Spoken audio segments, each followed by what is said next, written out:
Look closely at this dashboard warning light, because it represents the exact moment the myth of Toyota's absolute reliability completely died. For decades, global drivers treated this brand like a financial cheat code, an unkillable, low-maintenance safety net that would comfortably cruise past 300,000 miles with nothing but basic oil changes. But behind closed doors, a predatory structural shift has taken place. The vehicle you are looking at is not the simple, bulletproof machine your parents trusted. It is a highly volatile, heavily over-engineered digital trap. And if you are currently planning to buy a modern compact commuter, what happened to this specific vehicle will completely alter your next financial decision. Meet David. In late 2023, David wanted what every pragmatic consumer wants: peace of mind. He walked into a dealership and bought a fresh, modern Toyota compact crossover, fully intending to drive it for the next 15 years. The salesman highlighted the gorgeous exterior lines, the elite fifth-generation hybrid system, and the ultra-low fuel consumption. It felt like the perfect, logical investment until month 18. It started with a subtle hesitation at a stoplight, followed by a sudden cascade of warning lights flashing across the digital instrument cluster. When David's car was towed to a local independent garage, the master mechanic under the hood didn't give him a standard maintenance checklist. Instead, he gave him a look of pure dread. David was told that his highly efficient, sensible commuter car was facing an immediate, multi-thousand-dollar electronic system collapse. He was not an owner, he was an uncompensated beta tester for a corporate experiment. This is the hidden crisis splitting the modern automotive community completely in half. The vehicle causing this nightmare is the newly redesigned Toyota CHR. On the outside, it is a stunning, aggressive piece of futuristic JDM design, but underneath that beautiful metallic sheet metal lies a dark engineering truth. This is not a mechanical Toyota anymore. This is an incredibly fragile, rolling supercomputer. To meet hyper-aggressive global emissions mandates without sacrificing speed, Toyota was forced to abandon simplicity.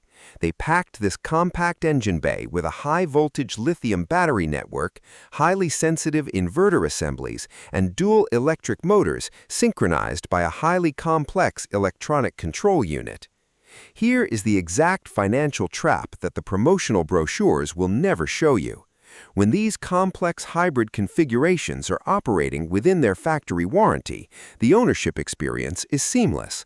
But independent mechanics are now warning that once these high-strung systems cross the 100,000-mile threshold, they become absolute economic liabilities. For instance, when David's hybrid inverter suffered a sudden thermal breakdown at just 112,000 miles, the dealer quote to replace the single electronic module was a staggering $4,200. For an average consumer who bought a budget crossover to save money, a single out-of-warranty component failure instantly wipes out years of calculated fuel savings. It transforms a sensible everyday vehicle into an unrepairable brick sitting in a driveway. But the corporate betrayal goes much deeper than just complex hybrid wiring. To justify a premium price tag for a tiny vehicle, Toyota made styling compromises that actively punish the buyer's wallet. Look at the factory wheel specifications on the premium trims. Massive 20-inch alloy wheels wrapped in ultra-thin, low-profile tires. Visually, it looks spectacular on a dealership floor. Physically, it is a mechanical disaster for real-world streets.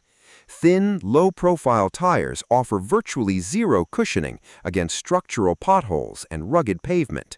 Every sharp impact travels violently through the rim, transferring immense accelerated kinetic force directly into the front struts, ball joints, and control arm bushings.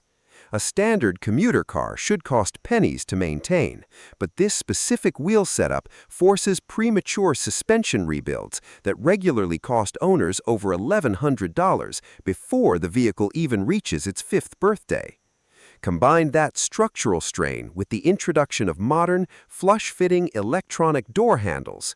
Toyota intentionally replaced a simple, unkillable mechanical latch with an intricate system of electronic sensors, wiring harnesses, and miniature electric actuator motors, solely to reduce aerodynamic drag by a fraction of a percent.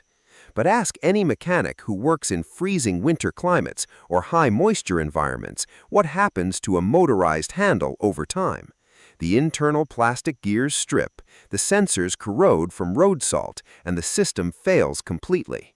If a classic mechanical handle snaps, it's a $20 part you can fix with a basic screwdriver. When a motorized flush handle fails, you're trapped outside your own vehicle, facing a $500 diagnostic and programming bill at a specialized dealership.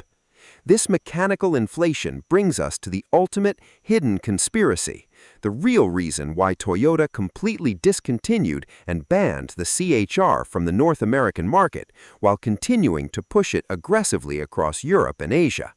The corporate PR department claims they simply wanted to streamline their lineup around the Corolla Cross, but that's a carefully constructed corporate smokescreen. The real reason is pure, calculated profit margins. The heavy manufacturing costs of building the CHR's complex chassis and specialized electronic components meant that Toyota's net profit margin per vehicle was unsustainably low. In the United States, consumers demand massive utility, heavy towing capabilities, and large interior space. Toyota corporate executives looked at the data and realized a brutal reality. American buyers would eventually reject a cramped, expensive, over-engineered subcompact crossover once the high-paying repair bills started leaking into the mainstream media. Instead of risking a massive consumer backlash that would permanently tarnish their legendary reliability rating in their most lucrative market, they quietly erased the CHR from North America entirely. They left the rest of the world to deal with the long-term maintenance fallout while they pushed American buyers towards simpler, higher-margin trucks and SUVs. The new era of the automotive industry is no longer about building vehicles that last for 25 years. It's about building short-term, high-tech experiences optimized for 3-year corporate leases. Toyota didn't accidentally make the CHR too complex. They knowingly traded old-school mechanical simplicity for regulatory compliance and high-fashion aesthetics. They sacrificed their foundational soul, and millions of unsuspecting global buyers are going to realize it over the next 3 years as their factory warranties expire. But the real question now belongs to you. Are you willing to accept this massive surge in underhood electronics just to drive something that looks like the future? Or are you going to hold on to your simple, naturally aspirated vehicles until the wheels fall off? Drop your exact perspective in the comments below, because this is a debate the automotive manufacturing giants do not want you having. If you appreciate these raw, unfiltered investigative breakdowns, smash the like button, subscribe to the channel, and turn on all notifications. Protect your wealth, watch your blind spots, and we'll see you in the next documentary.